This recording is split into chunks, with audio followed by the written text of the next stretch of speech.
According to the CDC, 1 in 10 older adults in the U.S. suffer from elder abuse. So since June is Elder Abuse Awareness Month, we're speaking today with best-selling investigative journalist and true crime biographer Stephen G. Michaud, who has written a riveting book about a tragic case involving a wealthy Texas rancher who was victimized by those who were charged with caring for him. Stay with us. Welcome to Lean to the Left, home of no-holds-barred commentary, plus interviews with fascinating people, some of them top experts, others simply with interesting stories to tell. You'll never know who'll show up at Lean to the Left. Now here's your host, Bob Gaddy. Stephen Michaud is the author of Robert's Story, a Texas cowboy's troubled life and horrifying death. It's a story of rancher Robert East, which until now was buried deep in old legal records that were discovered by Michaud. The elderly owner of a vast Texas cattle ranch, Robert East was no match for the greedy lawyers, doctors, and household staff who took over his life and isolated him on his remote ranch, all to gain access to his wealth and the natural gas on his family's land. Stephen G. Michaud is an internationally recognized author, co-author, investigative reporter, and editor whose decades-long career includes 20 books and multiple contributions to periodicals, including Newsweek, Businessweek, The New York Times, Maxim, Reader's Digest, Salon, Boy's Life, and Playboy. Michaud's published works in an impressive variety of genres, ranging from World War II, the Cuban Revolution, true crime, and mountain climbing, to Texas history and serial murder, have sold over 2 million copies, translated into 15 languages. The New York Daily News named The Only Living Witness, a biography of serial killer Ted Bundy, co-authored with Hugh Ainsworth, one of the 10 best true crime books ever written. Ted Bundy, Conversations with a Killer, a compilation of Michaud and Ainsworth's death row interviews with Bundy, was a New York Times bestseller and a Netflix 4-part series. Stephen, welcome. It's an honor to have you with us today, my friend. I'm glad to be here. Good to see you, Bob. Hey, before we get into your book, can we talk a little bit about the issue of elder abuse? To what extent is this a problem in America? You've done some research on this, right? Yeah, elder abuse was not my subject when I started the book. My subject was a poor, vulnerable old man rancher being taken advantage of by thieves. And I didn't really start focusing on the elder abuse part of it until the book was published, and my readership has skewed toward baby boomers. We're all getting old now, and I guess we're all looking over our shoulders. Yeah. And I began to understand that the question of vulnerability among older people, fears of their own safety, what they see on TV, and what they read about has put a whole generation on edge. And so what I've ended up with is a family saga wrapped around a true crime story. This is a hybrid book, but it's a real issue. The amount of money built from older people in this country is, according to some guesses, exceeds $100 billion a year. It's a lot of money. There's reason to worry about the mechanisms we have to deal with this. I'm talking now about the police and social services, because it's a crime, if you will, that's easily hidden. You put your grandparents upstairs in the bedroom and leave them up there. Yeah. It's hard to ferret it out. People don't talk about it. And it's a major feature of it is the isolation of older people, not just at home, but in facilities for old people. You don't have to be a nephew or a niece or a grandchild to abuse an older person. You can be a nurse You can be a doctor, which was the case with my guy. So it's a widespread problem. It's horrifying, certainly in the case of Robert, and it does not receive, in my view, the kind of attention it deserves. So, what are some of the forms that this abuse takes? I mean, we talked in Robert's case, it was financial, right? But there's a lot of other forms of elder abuse that people have to deal with, correct? There are. Robert was abused across a spectrum of abuses. He was Mhm. isolated from his family. He was not given medical care. He was not kept clean. He was lied to. He was essentially removed from the map Okay. while his captors, and they were essentially captors, rewrote his will and kept the rest of his family away by saying that Robert didn't want to see them anymore. And there was enough ill will in the family going back that it was a credible claim, at Mhm. least to the members of his family. He's almost a poster child for the abused older American. I think the one area where perhaps he's atypical or was atypical is that he was fantastically wealthy, Right. hundreds of millions of dollars. And it proved to be no protection from the wolves when they showed up. He was very rich. And in fact, had he not been so rich, he might not have been the target of their machinations. Okay, who were these people that did this to this guy? Number one was his foreman, who he had known since he was a child, who had been raised on the ranch, was an outlaw himself. And he returned to the ranch when Robert was getting older and was no longer able to ride. His legs had given out on him. He was confined to the house. And so it was, his name was Oscar Ozuna. And Oscar was both a conniver and a bully, and he intimidated the other people who worked on the ranch with threats, physical threats, to do what he was told. The second group of conspirators were attorneys, specifically two of them, who had wormed their way into Robert's good graces, I guess you'd say, and began very quietly to rewrite all his legal and estate papers. Robert didn't read. He could read, but he never read anything. And they would simply put papers, documents in front of him, and he'd scribble his name on them and move on to something else. He had no interest in it at all. So he was a perfect victim, absolutely a perfect victim, isolated, vulnerable, and really not able to understand what was going on around him until it was too late. So they were just, I mean, they just rewrote his documents. Yeah, they did. They simply tore up the old ones and rewrote them, and and made that stick. At his death, all of his money went into a foundation that today is called the East Foundation, although no member of the East family is associated with it. What is it then, and who runs it? It's a legal foundation. It's Yeah. set up, and it Hmm. was funded with Robert's money. At the time, nobody questioned whether or not what was going on was legal. Okay. It was never really truly adjudicated. And as of right now, they have something on the order of, according to their documents, $700 million funded through principally through Robert's cattle business and, of course, his oil and gas.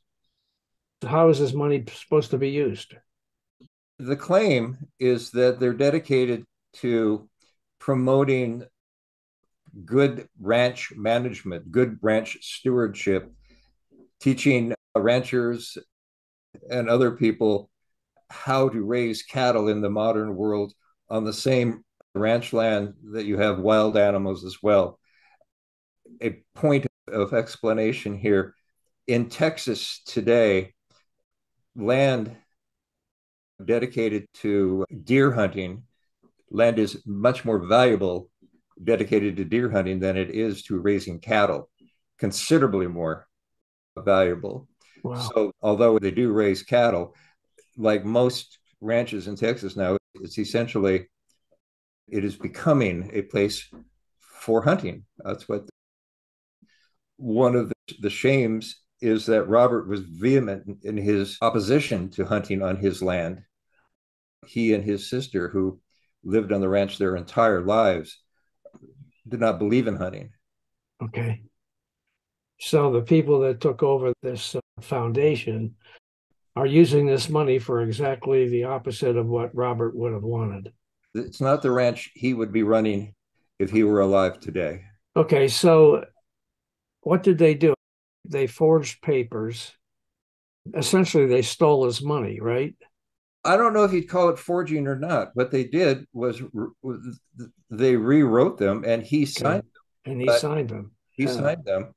There's an appendix in the book that gives you examples of Robert's handwriting in those final years of his life. And Mhm. it looks like a drunken ant walking across the page. Okay. Yes, he did sign it. They are on that level, they're certainly legal, but there's strong reason to believe that he was not mentally competent when he signed a lot of those documents, if not all of them. Okay. Exactly how did this come down? Walk us through the kind of the plot of this book. Walk us through what really happened to this man.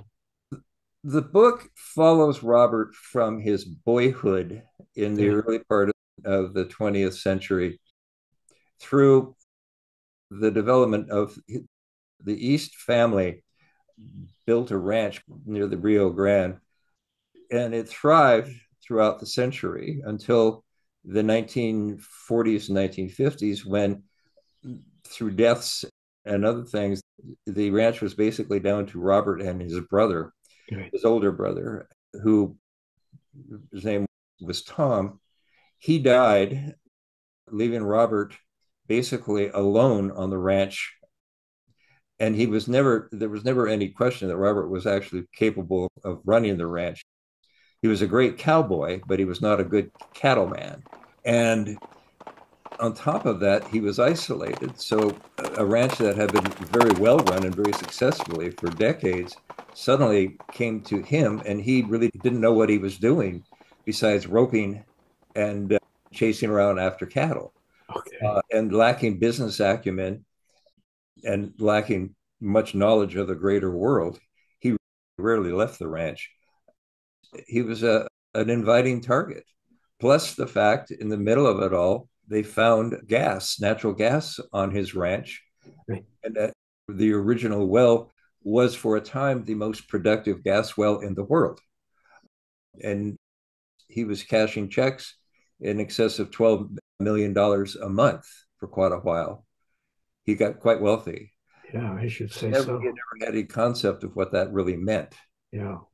Yeah. Okay. What happened to Robert? Oh, first of all, when did this all happen? What was the time frame of the Robert year? was born in the early 1900s. Yeah. He died in 2000 at age 87. Okay. Uh, and about the middle of the 1980s, his health began to fade. He had spent his whole life on horseback, so he had bad arthritis problems. He had all Mhm. kinds of infirmities. While he was able to ride, while he was able to get around, this is by the way, to give you an idea of the scale, it's a 250,000 acre ranch. He was, through the force of his loyalty, he was able to run the place, but as his health gave out and his legs gave out, he had to hire Oscar, who put Robert in bed and ran the ranch as he pleased. Began stealing from the ranch, began forging began forging documents, began writing checks.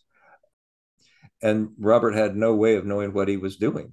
And neither did anybody else. Likewise, the attorneys with whom this Oscar worked over a period of several years, one by one, rewrote the documents, the ownership documents, so that by the time Robert died, he had been completely disinherited, if you will, from his own ranch. Wow. So, was a criminal case ever brought? Was anybody ever charged with any of this No, stuff? there's never been any adjudication of any of this. No Wow. charges were ever filed. There was talk towards the end of his life about filing an adult abuse case, as a matter of fact, but it never came to pass. Nobody has ever been called to question about what happened legally. Okay. Now, you wrote this book, what, last year, right? I published it last autumn, yeah. Last fall. Has there been any response, reaction from any of the people involved? I've heard nothing at all, Really? not a sound. Huh. There's been a how do I characterize this? The book is selling very well in Texas, and a lot of people who knew the East family, knew Robert, were completely unaware of what had occurred. They believed that he had died naturally of old age, and then none of the harm that came to him, the abuse, was known. So there's been a degree of amazement and outrage among these people that this poor guy went through all this, and it was all done essentially in secret. So, how did he die? Uh, I read that it was that it was an awful death, but what was it? What happened to him? He essentially wasted away. I think he weighed 120 pounds on his last visit to the hospital. Okay. And he had heart arrhythmias. He had a number of chronic illnesses. And he finally was reunited with his nephew and his family about a week before he died, at home in his bed. Wow. It's a sad story. Now, you mentioned before something about protecting elderly people from such actions. What needs to be done to provide better protection for people in these kinds of situations? Obviously, this was an extreme case. This guy was extremely wealthy, far wealthier probably than most people would ever dream of being. But nevertheless, he fell victim to this. Many other people who are not so fortunate to have so much wealth still are victimized in one way or another, either financially or sexually. What can be done to provide better protection for people in these kinds of situations? Nobody has yet consulted me on solving the broader questions of adult abuse.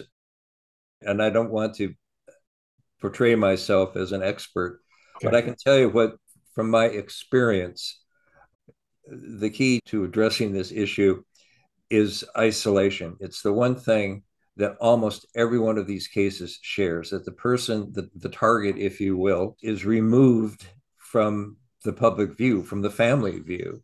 They're sent upstairs or they're sent downstairs.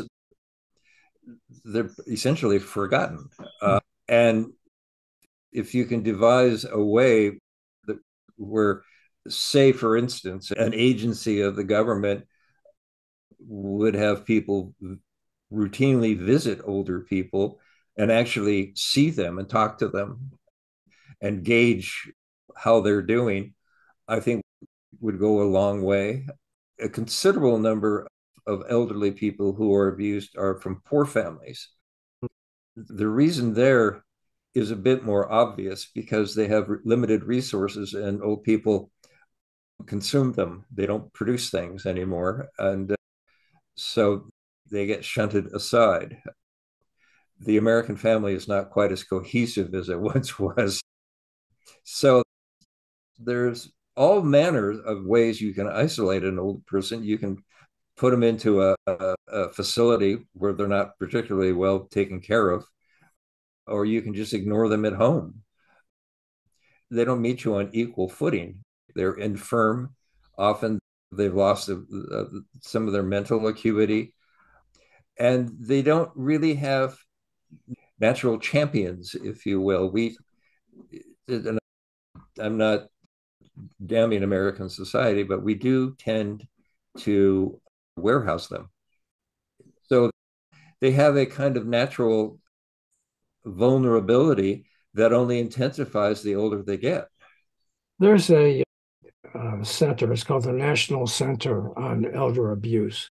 And if you go online, you guys, if you're interested in learning more about what can be done in each individual state, if you go to ncea.acl.gov,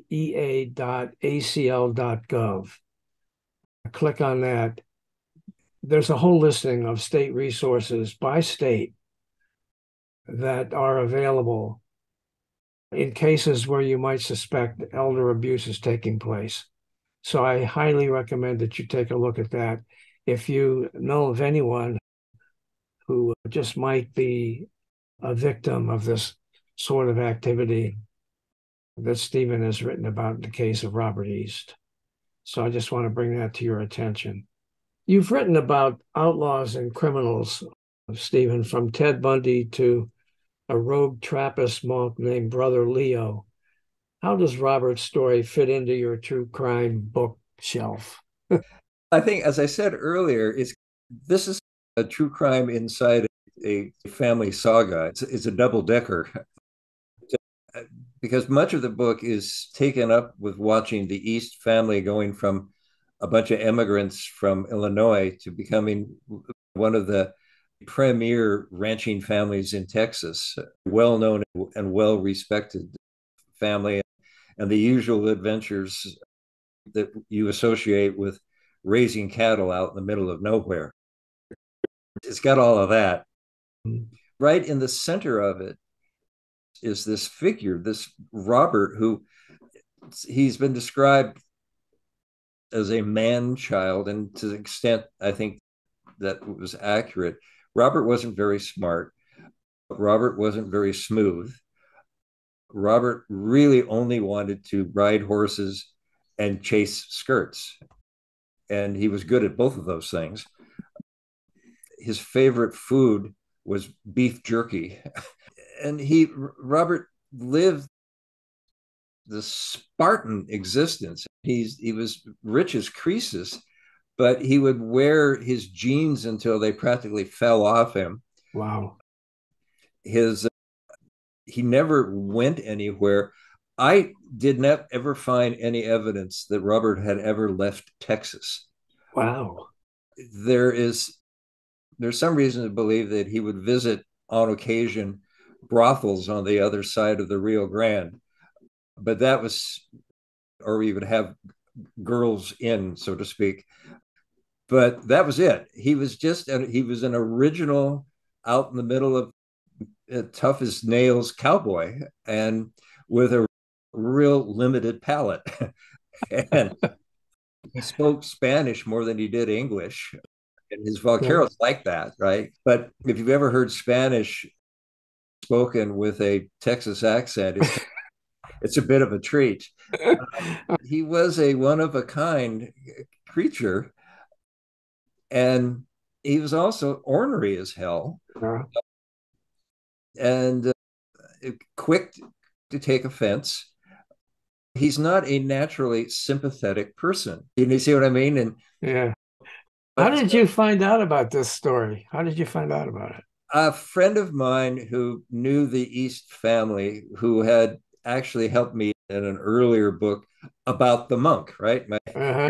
Another of my ne'er-do-well subjects, said, he practically demanded that I move to Texas and write the book.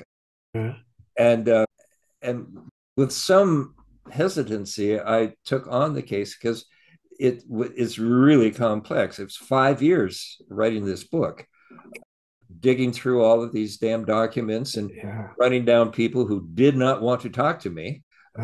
The usual things that journalists do to make themselves so popular with everybody. And but once I got into it, I didn't feel like I was some kind of champion to bring Robert's story to life and all the rest of it. I'm just a journalist, right? You were just working on a story, right? Yeah, Yeah. yeah, Yeah. exactly. That's what we do, Uh-huh. and of course we often get ourselves in trouble for doing that. Yeah, it's true too. But Robert seems so, the case seems so egregious to me. And I held these documents in my hands, and I knew I have videotapes of Robert in the last couple of years of his life. And he was not a well man. He was not, he didn't really know what was going on around him. And he had no champions. He had nobody on the ground there saying, leave Robert alone, take care of Robert, except, and this is what makes this story even more wonderful from my perspective, is the one hero is a Mexican kid who was working on the ranch, who had been brought over. He was illegal, Okay. and they put him in charge of Robert, of taking care of Robert, of washing him, dressing him, and he instantly got what was going on. Okay. And he worried because he said, if this is found out, I'll get blamed for it. Okay. Right. Okay. So what he did was start audio recording everything that happened around him with his cell phone. Okay. And because he was a quote nothing, right? Yeah. Didn't speak English, people just ignored him. So I have recordings of everybody talking about what they're going to do, and it's partially my reporting and partially my transcriptions of these conversations. How did you find this guy? He emerged slowly from the. Okay, he's not the sort of person, you can understand this, who does a lot to draw attention to himself. Okay, sure. He, He's illegal. yeah, he's smart.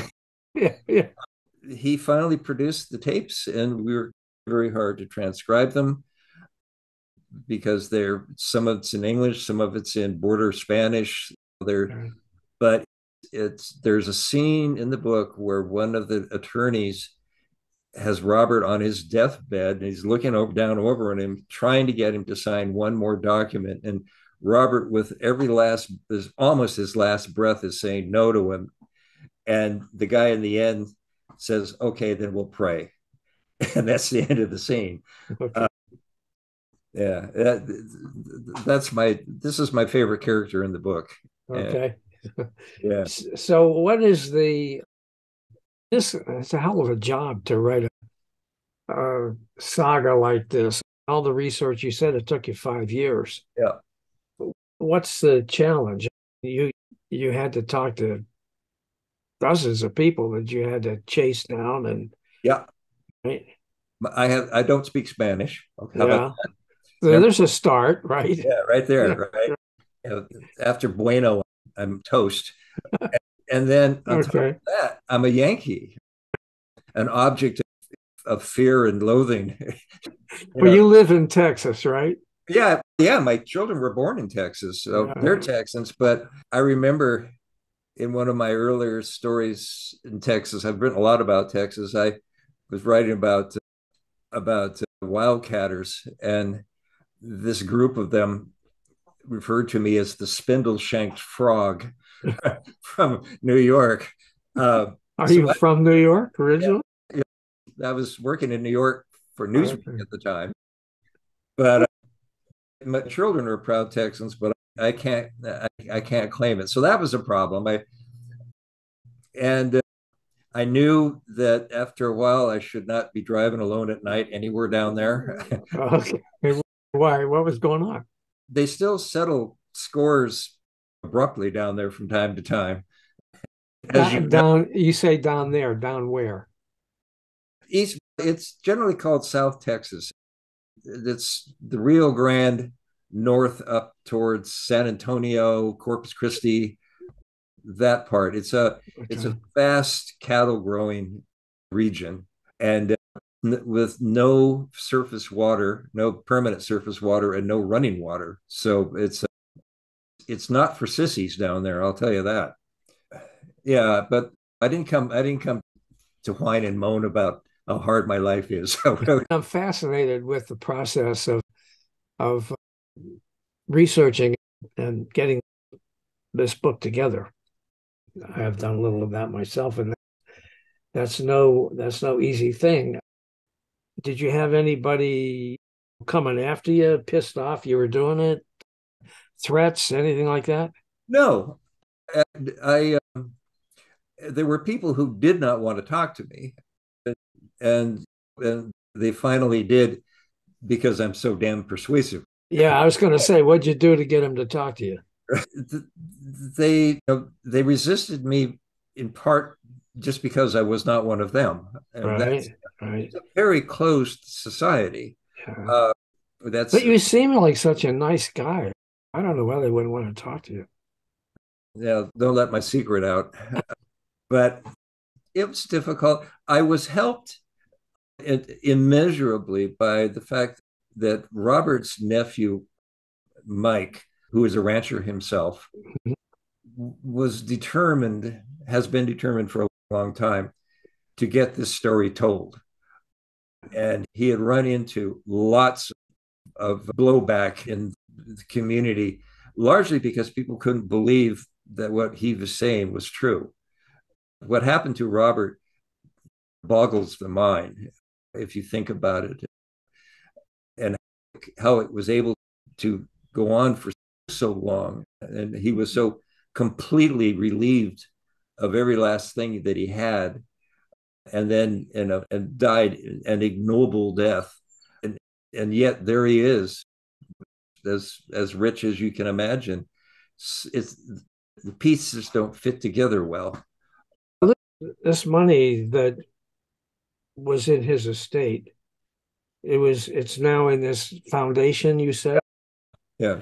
So And the foundation is being used to support hunting on this property. the foundation was set up soon after the time of Robert's death. Um, and there was little or no hunting that went on for quite a while. It was incidental hunting, but they have now opened the ranch. They're actually adding hunting lodges, and it's going to be a deer hunting mecca. Robert raised enormous white-tailed deer. I'm not exactly sure what the secret was, except that they were so damn far out in the middle of nowhere that they were allowed to grow into these monstrous, huge deer. The area is famous for its oversized deer. Robert's Ranch is at the epicenter of it, and they are now going to be hunting deer there. Robert would allow the occasional deer to be taken, as he explained it, to buy corn and other stuff for the other deer. But, people would come to hunt on his ranch and he would charge them $10,000 a bullet. So if you shot and missed, too bad. Yeah.